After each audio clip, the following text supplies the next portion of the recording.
یعنی کہ کمزور دوران خون، پور بلڈ سرکولیشن، کمزور دوران خون یا ویک بلڈ سرکولیشن، یہ کیا ہے؟ جب آپ کا دوران خون سلو ہو جاتا ہے، سست ہو جاتا ہے، وہ ہمیں کیسے پتہ چلتا ہے کہ وہ دوران خون جو ہے پور ہے، سلو ہے، سست ہے؟ ہمارے انسانی جسم میں جو دوران خون ہے، جو بلڈ سرکولیشن ہے، ایک دل سے نکل کر پورے جسم سے خون واپس آنے تک 20 سے 23 سیکنڈ، نارمل حالت میں 20 سے 23 سیکنڈ میں دوران خون مکمل ہو جاتا ہے۔ اگر یہ لیٹ ہو، اس سے لیٹ ہو، 25 سیکنڈ میں ہو، 30 سیکنڈ میں ہو، یا اس سے بھی لیٹ ہو، تو ہم اس کو کہتے ہیں poor blood circulation, weak blood circulation. اچھا، یہ جو ویک بلڈ سرکولیشن ہوتا ہے، پور بلڈ سرکولیشن ہوتا ہے، اس کی علامات کیا ہیں؟ ہمیں کیسے پتہ چلے گا؟ ایک تو وہ پتہ چل گیا ہے نا کہ اب لیٹ آتا ہے، تو اس کے لیے بھی ہمارے پاس کوئی میجرمنٹ کرنے کے لیے کوئی چیز نہیں ہے۔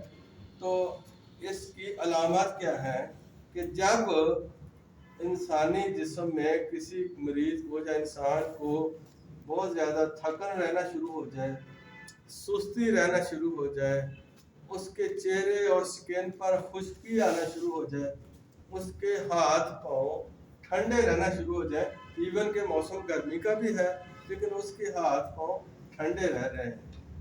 کیوں ٹھنڈے رہ رہے ہیں؟ بلڈ سرکولیشن پوری نہیں ہو رہی، اور اس کی ہیئر فالنگ ہو جائے، بال گرنا شروع ہو جائے۔ ہاں، لوگ بالوں کے لیے شیمپو ڈھونڈتے ہیں کہ بال گرتے ہیں، تو شیمپو نہیں، شیمپو کی نہیں، ادھر تو بلڈ سرکولیشن کی کمی ہے، اس لیے آپ کو شیمپو کی ضرورت نہیں ہے، آپ کو بلڈ سرکولیشن ٹھیک کرنے کی ضرورت ہے۔ تو ہیئر فال ہو گیا، تو اسی طریقے سے کہ اگر کسی بندے کا ہر وقت وہ لیٹا رہ رہا ہے اور اس کا کام کرنے کو دل نہیں چاہ رہا ہے وغیرہ وغیرہ، یہ اس کی علامات ہیں۔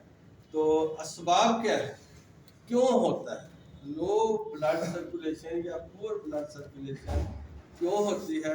اس کی وجہ یہ ہے کہ جو لوگ ورزش نہیں کرتے، سیر نہیں کرتے، اچھا کھاتے ہیں، اچھا پہنتے ہیں، لیکن ورزش بالکل نہیں کرتے، سیر نہیں کرتے، ہر وقت کرسی پہ بیٹھے رہتے ہیں، تو اس وجہ سے ان کا بلڈ سرکولیشن وہ پور ہو سکتے ہیں۔ دوسری کہ غذائی کمی، غذا میں ایسی کمی، غذائی آپ کی ضرورت پوری نہ ہو تو اس وجہ سے ہو سکتا ہے۔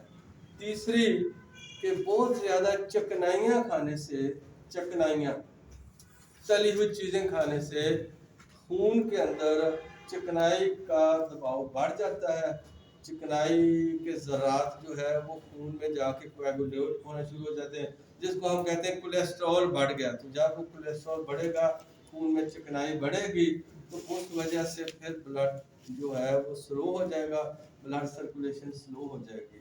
اور تیسری وجہ میٹھا زیادہ کھانا، میٹھا زیادہ، ہاں، میٹھا زیادہ کھانے سے آپ کا ٹرائیگلیسرائڈز جو ہوتے ہیں وہ بڑھ جاتے ہیں۔ جب ٹرائیگلیسرائڈ بڑھتے ہیں تو خون کا قوام جو ہے وہ گاڑھا ہونا شروع ہو جاتا ہے، اور جتنا خون گاڑھا ہوگا اتنا ہی اس کی رفتار وہ سلو ہو جائے گی، تو بلڈ سرکولیشن وہ سلو ہو جائے گی۔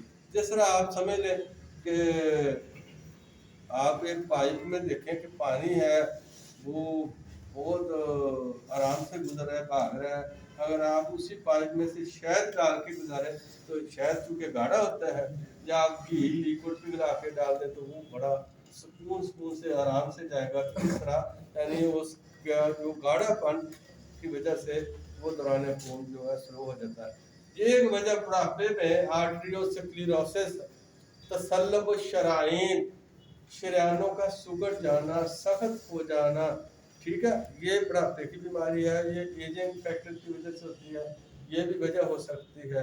اور چوتھی وجہ یہ ہے کہ آپ مغلظات اغذیاء کا زیادہ استعمال کریں۔ مغلظات یعنی جتنے بھی مغلظ چیزیں ہیں غذائیں ہیں یا دعائیں ہیں۔ مثال کے طور پر ایک بندہ غذا میں گاڑھا پیدا کرنے والی چیزیں مثلا بھنڈی ہے یا عربی ہے یا دال ماش ہے، یہ خون کو گاڑھا کرتی ہے یا یہ مغلظ چیزیں ہیں، تو وہ روٹین میں یہی کھائی جائے روٹین میں روز دوسرے تیسرے دن، تو اس وجہ سے بھی خون میں گاڑھا پن آ جائے گا، اور اس کے نتیجے میں کیا ہوگا، پور بلڈ سرکولیشن ہو جائے گی۔ جب پور بلڈ سرکولیشن ہو جائے گی تو وہ خون جو ہے، یہ جو آپ کی سرکولیشن ہے، یہ جو دوران خون ہو رہا ہے ہر وقت جسم میں جاری ہے، اس کا کوئی مقصد ہے، اس کا کوئی کام ہے۔ کیا کام ہے؟ یہ دل سے جب چلتا ہے تو اپنے ساتھ آکسیجن لے کے چلتا ہے، اپنے ساتھ ہر چیز جو غذائی چیز ہے اس میں وٹامن ہے، منرلز ہیں، کاربوہائیڈریٹس ہیں، فیٹس ہے، سالٹ ہے، گلوکوز ہے، ایوری تھنگ یہ اپنے ساتھ لے کے چلتا ہے۔ جسم میں جہاں جہاں جس چیز کی ضرورت ہوتی ہے یہ پرووائڈ کرتا ہے، پٹھوں کو غذائیت پرووائڈ کرتا ہے، مسلز کو غذائیت پرووائڈ کرتا ہے، اور نروس سسٹم کو غذائیت پرووائڈ کرتا ہے، جدھر جدھر جس چیز کی ضرورت ہوتی ہے وہ وہاں پہنچاتا ہے۔ جب یہ دوران خون سلو ہوتا ہے تو ہاتھ پاؤں ٹھنڈے کیوں ہوتے ہیں؟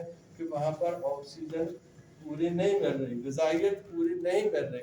پاؤں اس لیے زیادہ ٹھنڈے ہوتے ہیں، پاؤں ہے آخری اسٹیشن، آخری مقام ہے، پاؤں پہ جا کر اینڈ ہو کر خون نے واپس آنا ہوتا ہے، تو وہ اپنے پور پاور کی وجہ سے، سلو ہونے کی وجہ سے وہ وہاں پر پورا پہنچ نہیں سکتا، پوری آکسیجن نہیں پہنچا سکتا۔ اسی طرح ساتھ میں چکر بھی آ سکتے ہیں، اس وجہ سے پور بلڈ سرکولیشن کی وجہ سے چکر بھی آ سکتے ہیں، جسم کا ٹھنڈا ہونا، پاؤں کا ٹھنڈا ہونا، اور یہ اگر دیر تک قائم رہے، اگر پور بلڈ سرکولیشن کئی ماہ تک، کئی سالوں تک جاری رہ جائے، تو اس کے نتیجے میں چونکہ خون میں گاڑھا پن آ جاتا ہے، غلظت آ جاتی ہے۔ جب غلظت آتی ہے تو ایسی ویسٹ، ایسے فری ریڈیکلز جو کہ خون میں آلریڈی تیر رہے ہوتے ہیں، جو کہ ورزش کے ذریعے باہر نہیں نکل رہے، جو کہ پسینے کے ذریعے باہر نہیں نکل رہے، تو وہ کویگولیٹ ہو کر آپس میں مل کر ایک کلاٹ بن سکتے ہیں۔ کلاٹ بن گیا تو کلاٹ جو ہے وہ آپ کی آرٹری کو، آپ کی شریان کو بند کر کے یا آپ کی کسی وال کو بند کر سکتا ہے اور ہارٹ اٹیک کا باعث ہو سکتا ہے۔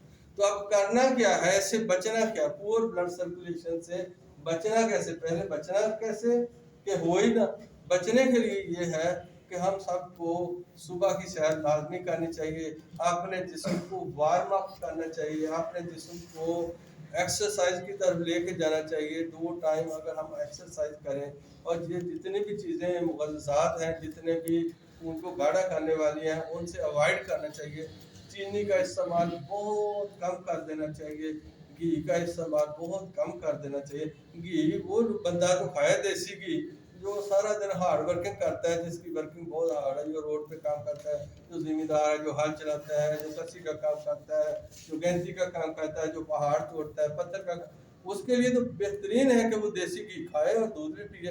اگر ہم کام نہیں کرتے کوئی، تو ہمیں چکنائی والی چیزیں ساری بند کرنی پڑیں گی تاکہ ہمارا خون جو ہے وہ گاڑھا نہ ہو۔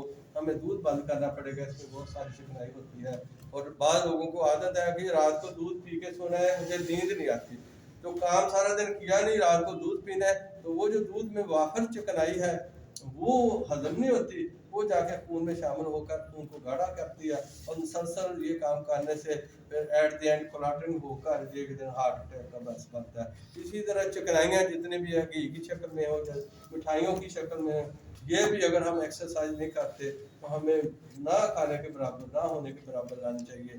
تو موسٹلی ہمیں ایکسرسائز کرنی چاہیے، اور کبھی کبھی اپنے جسم کو، جس طرح یہ برش ہوتا ہے، کنگھا ہوتا ہے، تو اس سے بلڈ سرکولیشن کو تیز کرنے کے لیے سیر ہے، واکنگ ہے، جاگنگ ہے، دوڑ ہے، کوئی بھی آپ کھیل کھیل سکتے ہیں، وہ روزانہ کریں تاکہ خون اتنا تیزی سے بھاگے کہ اس میں جتنا بھی گاڑھا پن ہے، جتنی اس میں ویسٹ ہے، وہ پسینے کے ذریعے، پیشاب کے ذریعے نکل جائے، تو آپ ایکٹیو رہیں گے، پھر تو یہ مسئلہ نہیں ہونے والا۔ اگر آپ ایکسرسائز نہیں کرتے، آپ واک نہیں کرتے, دوڑتے نہیں ہیں, گیم نہیں کرتے, تو پھر بھی آپ اپنے جسم کو کنگھی سے کسی طریقے سے خود پن سے آپ اپنے جسم کو کسی طرح اپنے خون کو ایکٹیو کریں, اور کوشش یہی کریں کہ کھانا کھانے کے بعد کبھی ایک جگہ پہ نہ بیٹھیں اور نہ سوئیں, یہ بہت خون کو گاڑھا کرتا ہے. تو ان چیزوں سے بچنے کے لیے یہ ہے.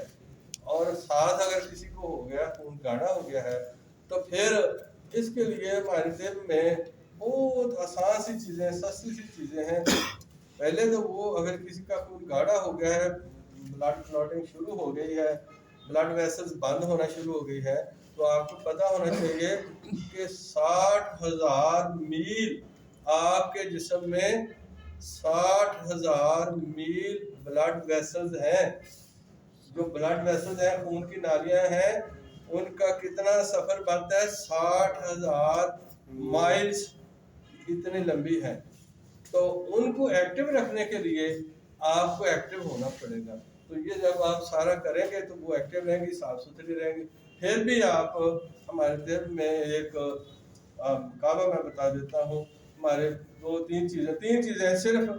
ارجن ہے, ارجن کی شال, ایک بہت سا درخت ہے, ارجن کی شال لے لیں آپ 5 گرام, اس میں آپ ادرک ڈال لیں 2 گرام, اس میں پودینہ ڈال لیں 3 گرام, پودینہ تازہ ہو چاہے خشک ہو. ان تینوں چیزوں کو آپ 1 گلاس پانی میں ابال کر, اور جب آدھا گلاس رہ جائے تو آپ اس کو پی لیں. ویسے نارمل انسان آپ اور میں سارے ہفتے میں 1 دفعہ کر لیں تو ٹھیک ہے. تو جو بیمار ہیں, جن کا خون گاڑھا ہے, ان کو دن میں 3 دفعہ پلائیں انشاءاللہ تعالیٰ.